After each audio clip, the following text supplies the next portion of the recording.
Κοίταγα ψηλά τα αστέρια για να φτάσω, μα τα ξαφνικά να πέφτουνε, να σβήνουν στο σκοτάδι.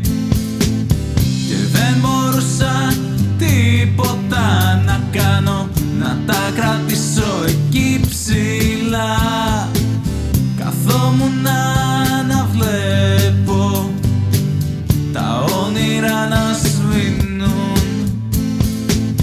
και θαύμαζα την ομορφιά που δεν θα ξανά έβλεπα.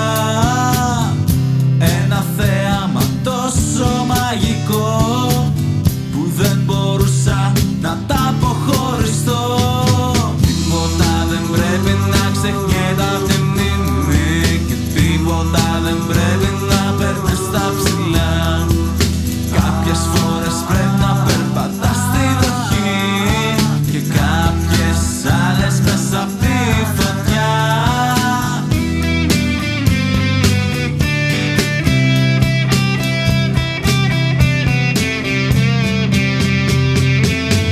Είδα ελπίδες να κρατάνε και κάποιες άλλες να σβήνουν.